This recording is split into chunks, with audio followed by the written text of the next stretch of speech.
சித்திரை பௌர்ணமியையொட்டி திருவண்ணாமலையில் அண்ணாமலையாரை தரிசிக்க லட்சக்கணக்கான பக்தர்கள் குவிந்தனர்.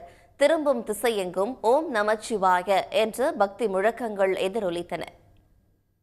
உலக பிரசித்தி பெற்ற அண்ணாமலையார் கோவிலில் பௌர்ணமி நாளில் கிரிவலம் சென்று அண்ணாமலையாரை தரிசித்தால் நன்மை பெருகும் என்பது பக்தர்களின் நம்பிக்கையாகும். சித்திரை பௌர்ணமியை ஒட்டி பிற மாவட்டங்கள், மாநிலங்கள் மட்டும் இன்றி வெளிநாடுகளைச் சேர்ந்த பக்தர்களும் திருவண்ணாமலையில் குவிந்துள்ளனர். குறிப்பாக திருவண்ணாமலையின் 14 கிலோமீட்டர் கிரிவல பாதை பக்தர்களால் நிரம்பி காணப்பட்டது.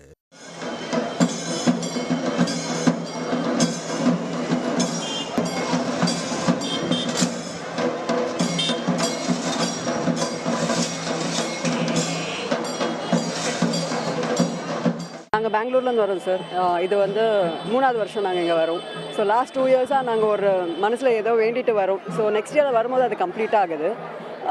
ஸோ இங்கே வரும்போது எங்களுக்கு ஒரு நல்ல குட் வைப்ரேஷன் ஃபீல் ஆகுது. இட்ஸ் லைக் அவரே கூப்பிடுற மாதிரி எங்களுக்கு ஒரு தாட்ஸ். ஸோ அது ரிப்பீட்டடாக வரும்.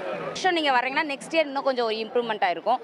ஸோ நெக்ஸ்ட் இயர் நம்ம எப்போ போகிறதுன்ற ஒரு ஆசை இருந்துகிட்டே இருக்கும். எப்போ சித்ரா பௌர்ணமி வரும், எப்போ போகலாம் அப்படிங்கிற ஒரு ஆசை இருந்துகிட்டே இருக்கும். அந்த மாதிரி ஃபேமிலி இம்ப்ரூவ்மெண்ட் நல்லா இருக்கும்.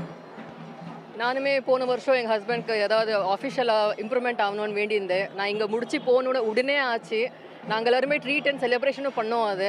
ஸோ அதனால தான் இந்த வருஷமும் வந்திருக்கேன். எவ்வளோ வருஷம் முடியுமோ அவ்வளோ வருஷமும் நாங்கள் வருவோம். தேங்க்யூ. சித்திரை பௌர்ணமியை ஒட்டி அண்ணாமலையார் மற்றும் உண்ணாமுலை அம்மனுக்கு சிறப்பு அபிஷேகமும் மகா தீபாராதனையும் நடைபெற்றது. 5 மணி நேரத்திற்கு மேலாக நீண்ட வரிசையில் பக்தர்கள் காத்திருந்து அண்ணாமலையாரை தரிசித்து மனமுருகி வழிபட்டனர்.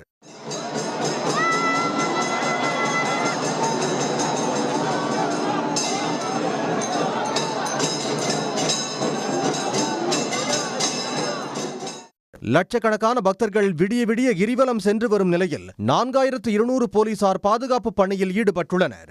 கிரிவல பாதை நெடுகிலும் பல்வேறு இடங்களில் கண்காணிப்பு கோபுரங்கள் அமைத்தும் சிசிடிவி கேமராக்கள் பொருத்தியும் கண்காணிக்கப்படுகிறது.